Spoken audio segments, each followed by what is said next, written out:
Magandang araw po. Narito na po ang magiging lagay ng panahon ngayong araw ng Sabado, March 2, 2024.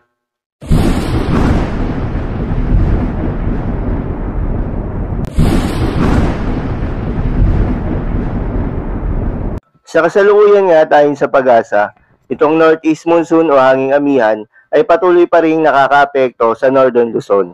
Kaya asahan ng maulap na kalangitan na may kalat-kalat na mahihinang mga pag-ulan, particular na sa eastern section ng Northern Luzon.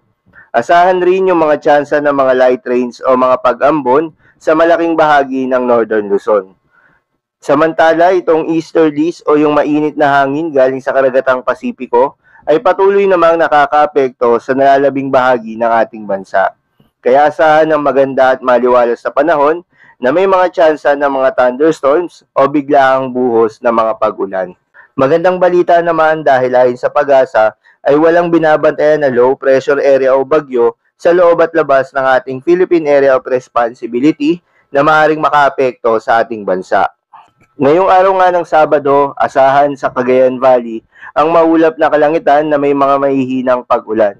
Dulot yan ng Northeast Monsoon. Sa Ilocos Region naman, Cordillera Administrative Region at Aurora, asahan ng bagyang maulap hanggang sa maulap na kalangitan na may kalat-kalat na mahihinang pag-ulan. Dulot din yan ng Northeast Monsoon. Para naman sa Metro Manila at nalalabing bahagi ng bansa, ay asahan ng bagyang maulap hanggang sa maulap na papawirin na may kalat-kalat na mga pag-ulan o pagkidlat pagkulog. Dulot naman yan ng mga localized thunderstorms at easterlies. Posible ang mga pagbaha o pag-uho ng lupa during severe thunderstorms.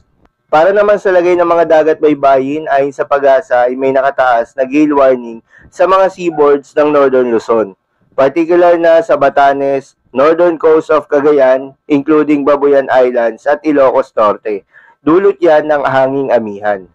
Kaya naman payo ng Pag-asa sa mga kababayan nating mangingisda at yung may mga maliliit na sakyang pandagat na huwag munang pumalaot sa mga nasabing seaboards dahil inaasahan yung maalon hanggang sa napakaalon na karagatan.